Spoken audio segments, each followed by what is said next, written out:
नमस्कार। आप सभी छात्रों का आज इसी कंटेंट में स्वागत है। आज हम लोग सामाजिक मानव शास्त्र की प्रकृति का अध्ययन करेंगे।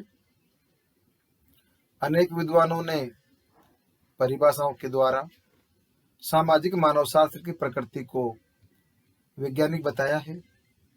इसके शाब्दिक अर्थ से लेकर विभिन्न विद्वानों, विचारकों आदि के कथनों से तो यही निष्कर्ष निकलता है कि इस विषय की प्रकृति वैज्ञानिक है।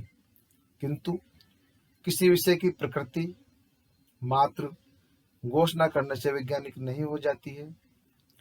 विषय का नाम तो विज्ञान से जोड़ देने से वह विषय वैज्ञानिक प्रकृति वाला नहीं हो जाता। ये सब आपत्तियां विवाद का विषय नहीं है। विषय की प्रकृति को समझने का सबसे प्रमुख तरीका जो विद्वानों के सामने सदैव रहा है वह तुलनात्मक विधि है। जनसाधारण से लेकर वैज्ञानिक तक सभी सामाजिक विज्ञानों की प्रकृति का अध्ययन प्राकृतिक विज्ञानों की प्रकृति से तुलना करके करते हैं। इसी संदर्भ में आज तक विद्वानों की यही धारणा बनी हुई है कि सामाजिक मानव शास्त्र की प्रकृति प्राकृतिक विज्ञानों जैसी नहीं है। क्या इस धारणा में किसी सीमा तक सत्यता भी है? लेकिन छात्रों, प्रकृति को समझने में केंद्र बिंदु यही है कि क्या सामाजिक मानव शास्त्र विज्ञान है? क्या सामाजिक मानव शास्त्र भौतिक विज्ञान के समान भविष्यवाणियां करने में सक्षम है? क्या मानव शास्त्र के पास प्रयोगशाला है? इसके अध्ययन की पद्धतियां, तथ्य संकलन के साधन, तथ्यों का वर्गीकरण, सारणीयन एवं विश्लेषण पूर्ण वैज्ञानिक है। क्या मानव शास्त्र के सैद्धांतिक विज्ञान सिद्धांत है?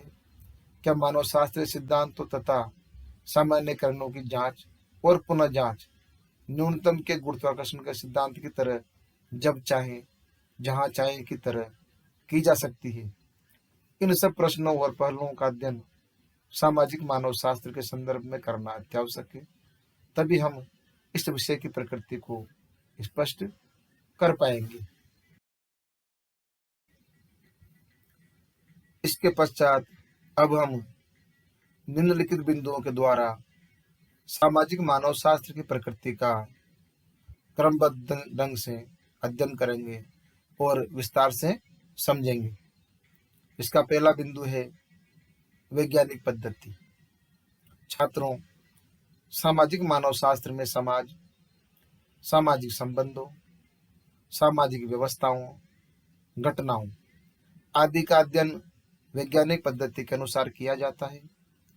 अध्ययन की योजना तैयार की जाती है और अध्ययन वैज्ञानिक पद्धति के सभी चरणों जैसे समस्या का निर्माण, तथ्यों का अवलोकन, संकलन, वर्गीकरण, संगठन, विश्लेषण तथा सामान्यीकरण के आधार पर किया जाता है। और सामाजिक मानव शास्त्र में समस्या का अध्ययन क्रमबद्ध और व्यवस्थित रूप में ही नहीं किया जाता, बल्कि वैज्ञानिक सिद्धांतों का निर्माण भी किया जाता है और इन सभी सिद्धांतों की वैज्ञानिक पद्धति के आधार पर जांच भी की जाती है और उनमें संशोधन किया जाता है। सामाजिक मानव शास्त्र में तथ्य एकत्र करने के लिए वैज्ञानिक विधि व उपकरणों, अवलोकन, साक्षात्कार अनुसूची, प्रश्नावली, सामाजिक सर्वेक्षण विधि, व्यक्तिक ऐतिहासिक अध्ययन पद्धति आदि का प्रयोग किया जाता है। तथ्यों का वर्गीकरण, सारणीयन, विश्लेषण किया जाता है और विद्वानों का यह कहना है कि अध्ययन की पद्धति के आधार पर सामाजिक मानव शास्त्र की प्रकृति वैज्ञानिक है और यह एक विज्ञान भी है। इसके पश्चात मानव शास्त्र की प्रकृति का दूसरा बिंदु है क्या है का अध्ययन। सामाजिक मानव शास्त्र में वास्तविकता तथा सत्यता का जानने के लिए अनुसंधान में निम्न 4 मौलिक प्रश्नों का अध्ययन हम लोग करते हैं विशेष रूप से। पहला है क्या है, it means what is it. दूसरा है कैसे है, हाउ इज इट। तीसरा है क्यों है, it means why is it. और फोर्थ है क्या होगा, अर्थात व्हाट विल इट बी। बच्चों, सामाजिक मानव शास्त्रीय अध्ययन में सामाजिक संस्थाओं तथा व्यवहारों का क्या है, कैसे हैं, क्यों है को ध्यान में रखते हुए अध्ययन का वर्णन और व्याख्या की जाती है। कारकों के कारण प्रभाव के अध्ययन के आधार पर क्या होगा का विवेचन भी किया जाता है और विज्ञान की तरह इसमें क्या होना चाहिए पर कोई टिप्पणी नहीं की जाती है। इस विज्ञान में क्या होना चाहिए और क्या नहीं होना चाहिए, क्या अच्छा है और क्या बुरा है का कोई स्थान नहीं है। केवल वस्तुस्थित स्थिति पर ध्यान दिया जाता है। इसका तीसरा बिंदु है कार्य कारण संबंधों की व्याख्या करना। इसके अंतर्गत सामाजिक मानव शास्त्र में कारकों का अध्ययन किया जाता है। कार्य कारण संबंधों का अवलोकन, संग्रहण और व्याख्या की जाती है। किस कारक के किन परिस्थितियों में क्या क्या प्रभाव पड़ते हैं अर्थात कैसे है का अध्ययन किया जाता है। घटना के परिणामों के कारणों की खोज की जाती है और कोई घटना किन किन कारणों से घटती है इसका वर्णन इसके अंतर्गत किया जाता है। इसका चौथा बिंदु है अवलोकन पद्धति। इसके अंतर्गत छात्रों वैज्ञानिक अध्ययन पद्धति में तथ्य संकलन के चरणों का विशेष महत्व है। प्राकृतिक विज्ञानों में अवलोकन पद्धति की सहायता से तथ्य एकत्र किए जाते हैं और अवलोकन मुख्य रूप से 3 प्रकार के होते हैं। सहभागी का अवलोकन, दूसरा अर्ध सहभागी का अवलोकन और तीसरा है असहभागी का अवलोकन। प्राकृतिक विज्ञानों में केवल असहभागी का अवलोकन का प्रयोग किया जाता है और छात्रों सामाजिक मानव शास्त्रीय अध्ययनों में अध्ययन की समस्या पर निर्भर भी करता है उसमें कौन सी अवलोकन विधि प्रयुक्त की जाती है। सामाजिक मानव शास्त्री जैसा दिखता है उसी रूप में उसे दिखता भी है। एकत्र तथ्यों का वर्गीकरण करता है तथा विश्लेषण करके परिणाम निकालता है और यह कार्य क्रमबद्ध और नियोजित रूप से किया जाता है। इस प्रकार छात्रों अवलोकन के आधार पर सामाजिक मानव शास्त्र की प्रकृति भी वैज्ञानिक ही कहलाती है। इसका 5वां बिंदु है तथ्यों का वर्गीकरण एवं विश्लेषण करना।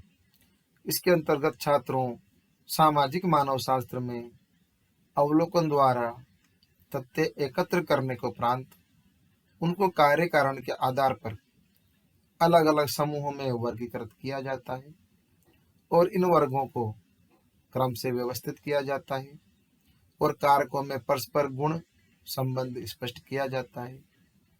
इस प्रकार हम देखते हैं कि तथ्यों का विश्लेषण तथा उनमें परस्पर संगठन स्पष्ट किया जाता है। जैसा कि वैज्ञानिक अध्ययनों में तथ्यों का वर्गीकरण, विश्लेषण और संगठन तथा वर्णन किया जाता है, वैसे सामाजिक मानव शास्त्रीय अध्ययन में भी इन सभी नियमों की अनुपालना की जाती है। इसलिए इसके अध्ययन वैज्ञानिक प्रकृति वाले होते हैं। इसका 6वां बिंदु है सामान्यीकरण। वैज्ञानिक अध्ययन का प्रमुख और अंतिम चरण सामान्यीकरण होता है। इसमें प्रथम चरण में जो समस्या का निर्माण किया था उसकी जांच की जाती है तथा तथ्यों का सामान्यीकरण किया जाता है। सामाजिक मानव शास्त्रीय अनुसंधान में भी अंतिम चरण सामान्यीकरण का होता है जिसमें सामाजिक मानव शास्त्री एकत्र तथ्यों का वर्गीकरण, विश्लेषण आदि करने के बाद निष्कर्ष निकालता है और प्रारंभ में जिस समस्या को लेकर वैज्ञानिक चला था उसकी जांच की जाती है और यदि वह सिद्ध हो जाता है तो सामाजिक मानव शास्त्र में वह सिद्धांत के रूप में स्थापित हो जाता है। छात्रों अगर नए परिणाम सामने आते हैं तो उसे असत्य घोषित कर दिया जाता है तथा नए सिद्धांत की भी स्थापना कर दी जाती है। इसका 7वां बिंदु है सिद्धांतों की सार्वभौमिकता।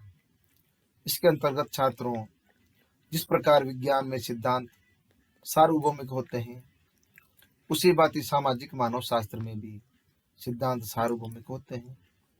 इसके सिद्धांत निश्चित परिस्थिति में कारकों के परस्पर कारण प्रभाव, संबंधों की व्याख्या करते हैं, और यदि परिस्थितियां और कारकों के गुण नहीं बदलते हैं तो उसके सिद्धांत सत्य और प्रमाणित सिद्ध होते हैं।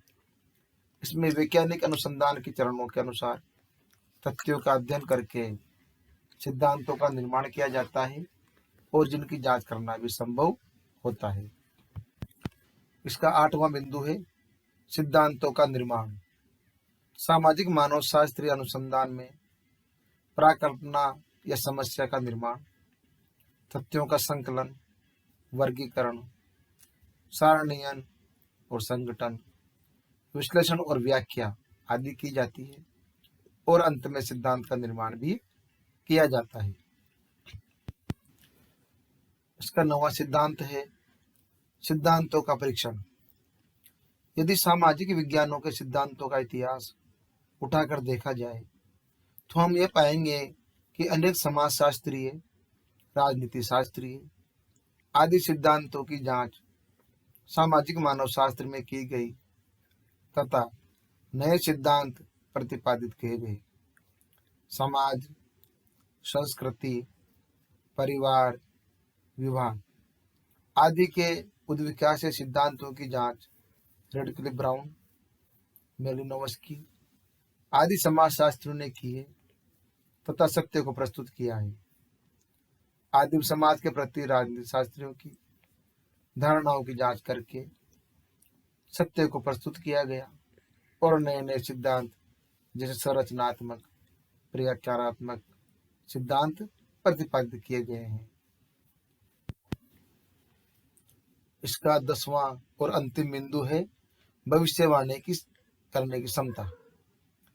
सामाजिक मानव शास्त्र क्या है का अध्ययन करता है तथा उसके आधार पर क्या होगा की भविष्यवाणी करता है, इसलिए इसकी प्रकृति वैज्ञानिक है। छात्रों, सामाजिक मानव शास्त्रियों ने सामाजिक परिवर्तन की भविष्यवाणियां भी की है और उनमें से अधिकतर सिद्ध भी हुई है। समाज ग्राम से नगर में विकसित होता है, संयुक्त परिवार एकाकी परिवार में बदलते हैं, अनेक सामाजिक व्यवस्था, संस्कृति और इनसे संबंधित अंगों जैसे परिवार, समूह, संस्था, विवाह, कला और धर्म आदि आगे चलकर क्या रूप धारण करेंगे, इनके संबंध में भविष्यवाणियां की है। समाज सरल से जटिल अवस्था में बदलता है और जैसे जैसे समाज बदलता है उसमें विविधीकरण भी बढ़ता जाता है। सामाजिक मानव शास्त्र भविष्यवाणी करने की क्षमता रखता है। इस प्रकार बच्चों, हम यह कह सकते हैं कि यह एक विज्ञान है और उसकी प्रकृति भी वैज्ञानिक है। अब इसके पश्चात बच्चों, हम सामाजिक मानव शास्त्र की वैज्ञानिक प्रकृति की कुछ सीमाओं के बारे में अध्ययन करेंगे। इसके बिंदु निम्न प्रकार से हैं। इसका पहला बिंदु है भविष्यवाणी करने में असमर्थ है। सामाजिक मानव शास्त्र के विषय में यह कहा जाता है कि यह भविष्यवाणी करने में असक्षम है। इसके सिद्धांत सभी समाजों और कालों पर लागू नहीं किए जा सकते हैं। इसकी भविष्यवाणियां प्राकृतिक और भौतिक विज्ञानों की भांति सत्य और प्रमाणित नहीं होती है।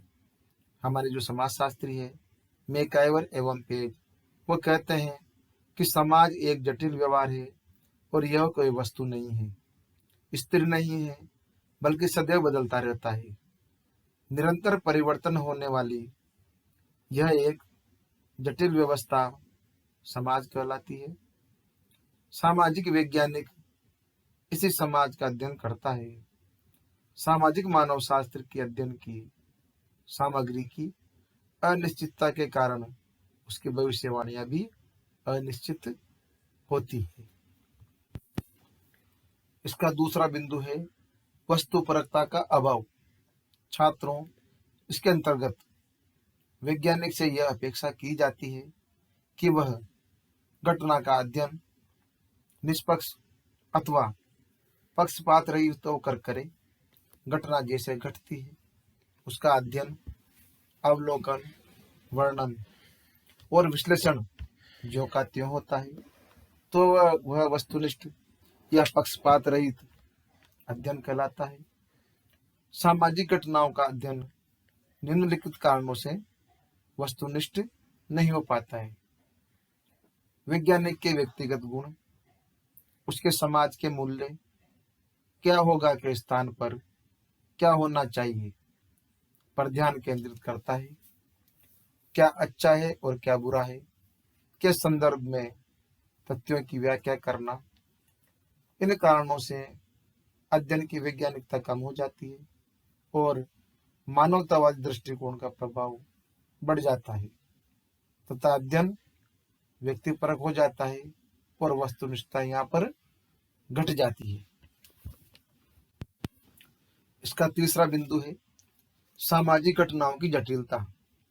इसके अंतर्गत सामाजिक मानव शास्त्र में सामाजिक घटनाओं का अध्ययन किया जाता है।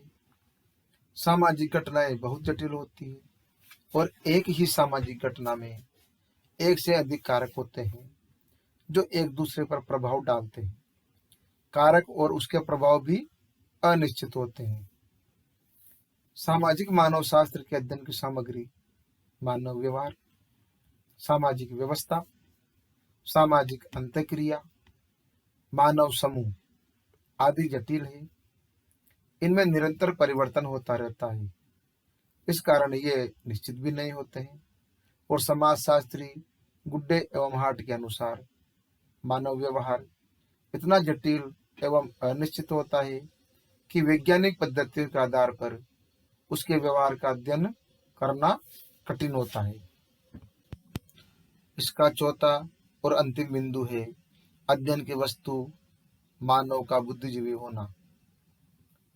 सभी यह जानते हैं कि मानव एक बुद्धिजीवी प्राणी है और वह निरंतर चिंतन करता है, समझता है, सामाजिक प्रक्रियाओं का अवलोकन करता है, उन पर विचार करता है तथा परिस्थितियों के अनुसार क्रिया, प्रतिक्रिया तथा व्यवहार करता है। उसमें निर्णय लेने की क्षमता है, किंतु भविष्यवाणी करने वाला तथा जिसके भविष्य में भविष्यवाणी की जाती है दोनों ही मानव है। इसलिए सामाजिक मानव शास्त्र में अनुसंधान करने में अनेक कठिनाइयों का सामना करना पड़ता है। तथ्य मानव से एकत्रित किए जाते हैं। मानव जो कि सूचना दाता है, सही जानकारी छिपाने की क्षमता रखता है। इस प्रकार सामाजिक मानव शास्त्र में वैज्ञानिक अध्ययन के प्रथम चरण में ही कठिनाइयां आ जाती है, जिससे वह वैज्ञानिक तथ्य एकत्रित नहीं कर पाता है। और यदि छात्रों कुछ समय के लिए यह मान भी लें कि सामाजिक मानव शास्त्र का पूर्ण अध्ययन वैज्ञानिक है, सत्य है और प्रमाणित है, विश्वसनीय है, किंतु जिस मानव के संबंध में अध्ययन किया जाता है वह यह क्षमता रखता है कि वह योजनाबद्ध तरीके से समस्त परिणामों को, भविष्यवाणियों को और अनुमानों को असिद्ध सत्य कर दे। अध्ययन की सामग्री की विशेषता, मानव की तर्क बुद्धि और क्षमता इसे वैज्ञानिक बनाने में बहुत बड़ी बाधा है। हमारे समाजशास्त्री गुड्डे एवं हार्ट ने उनके शब्दों में इस प्रकार से व्यक्त किया है कि वैज्ञानिक मानव के संबंध में भविष्यवाणी करता है और मानव में स्वयं में यह क्षमता है कि वह जानबूझकर उन भविष्यवाणियों को असत्य सिद्ध कर दे। सामाजिक मानव शास्त्र की वैज्ञानिक प्रकृति में सबसे बड़ी बाधा उसके अध्ययन की सामग्री मानव स्वयं है। सामाजिक मानव शास्त्र में अध्ययन का वस्तुनिष्ठ न होना, सामाजिक घटनाओं का जटिल और अनिश्चित होना, घटनाओं का गतिशील होना और घटनाओं में सार्वभौमिकता का अभाव, घटनाओं के माप की कठिनाई आदि सबका कारण सामाजिक मानव शास्त्र के अध्ययन की सामग्री का मानव से संबंधित होना है। और इस प्रकार सामाजिक मानव शास्त्र अनेक प्रकार से प्राकृतिक विज्ञानों से भिन्न है। इसकी वैज्ञानिकता पर कई प्रश्न चिन्ह लग जाते हैं लेकिन यह विज्ञान कुछ बातों में प्राकृतिक विज्ञानों से विशेष भी है और इसके अनुसंधान में अनुसंधानकर्ता वैज्ञानिक अपने अध्ययन की वस्तु मानव से वार्तालाप कर सकता है, जबकि भौतिक शास्त्र, रसायन शास्त्र आदि विज्ञान अपने अध्ययन की वस्तु से वार्तालाप नहीं कर सकते। तो बच्चों, इस प्रकार आज हमने सामाजिक मानव शास्त्र की प्रकृति कैसी है और उसकी सीमाएं क्या है, इसके बारे में विस्तार से अध्ययन किया। धन्यवाद।